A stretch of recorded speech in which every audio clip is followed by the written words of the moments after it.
Application de l'accessibilité dans les bâtiments. Les conditions de base d'accessibilité des établissements et des bâtiments commerciaux sont définies dans le Code technique du bâtiment, plus concrètement dans les documents de base sur la sécurité d'utilisation et d'accessibilité et sur la sécurité en cas d'incendie. Depuis le 4 décembre 2017, il est obligatoire de fournir aux bâtiments une accessibilité à tous les niveaux, en veillant à éviter toutes les barrières architecturales pouvant limiter leur utilisation par les personnes âgées ou handicapées. Pour cela, il existe différents éléments mécaniques qui permettent de se conformer aux réglementations et de résoudre le problème de la mobilité des bâtiments. Ascenseur hydraulique résidentiel EcoExcel. C'est le modèle d'ascenseur le plus élémentaire de la gamme d'accessibilité. Il est conçu pour les personnes à mobilité réduite en fauteuil roulant et pour les personnes qui les accompagnent. Son moteur monophasé lui permet d'être branché comme un appareil électrique. Il est réglementé et approuvé par la directive européenne en vigueur relative aux machines pour sa légalisation et son fonctionnement. Son installation comprend les phases de travail suivantes. Phase 1. Dans la première phase, on réalise le projet d'architecture qui comprend le travail d'installation. Pour ce faire, on réexamine tous les éléments du bâtiment et on localise les installations pouvant être affectées par les travaux à réaliser. Phase 2. Dans la deuxième étape, on réalise la première phase de maçonnerie pour préparer l'installation. On réalise ensuite l'excavation de la fosse réglementaire de l'ascenseur. On prépare la fondation pour supporter la structure et on installe les mesures de sécurité. Phase 3. Dans la troisième phase, on assemble la structure et on ferme l'enceinte.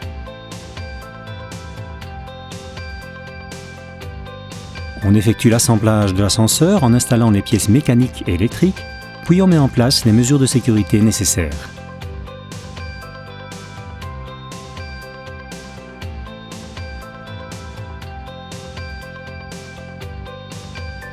Phase 4.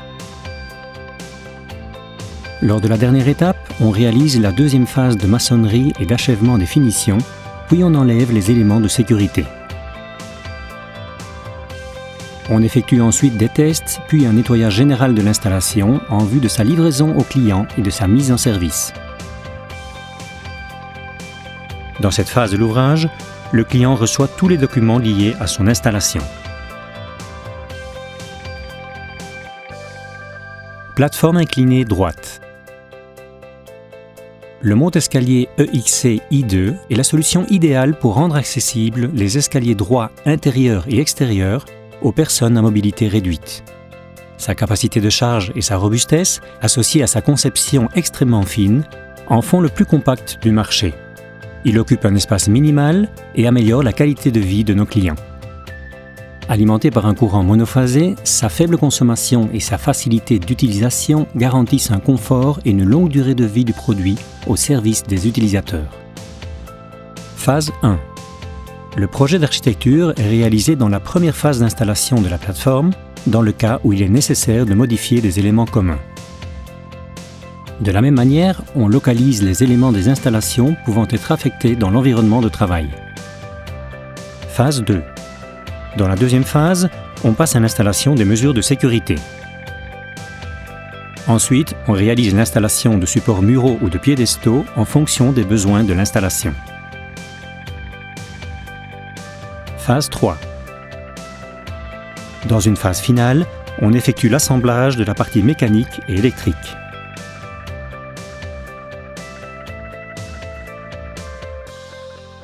On effectue ensuite des tests, puis un nettoyage général de l'installation en vue de sa livraison au client et de sa mise en service.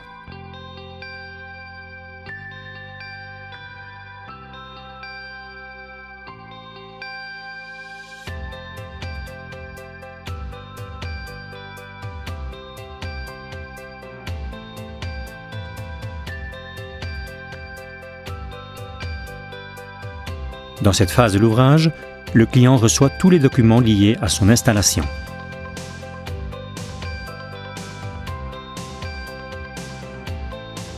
Plateforme verticale EXC V2. La plateforme verticale est un ascenseur pour les trajets courts. Toujours prête à l'emploi, ses principales caractéristiques sont sa polyvalence et son confort.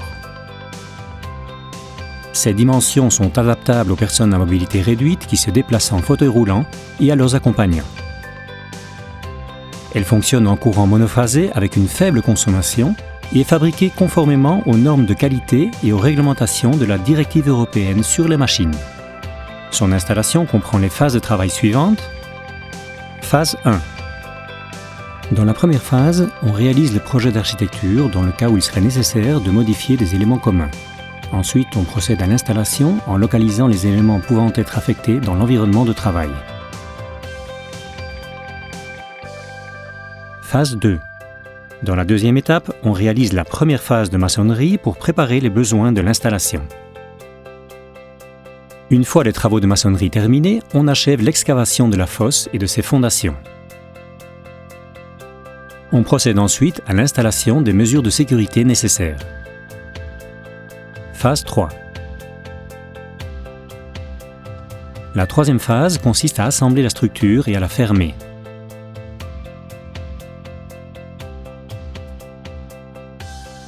En même temps, on réalise l'assemblage des parties mécaniques et électriques de l'élévateur.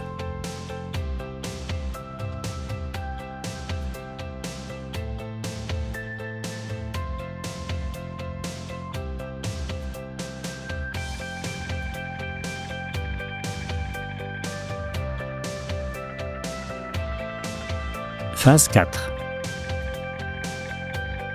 Pour terminer les travaux, on procède à la deuxième phase de maçonnerie et de finition en retirant les éléments de sécurité. On effectue ensuite des tests, puis un nettoyage général de l'installation en vue de sa livraison au client et de sa mise en service. Dans cette phase de l'ouvrage, le client reçoit tous les documents liés à son installation.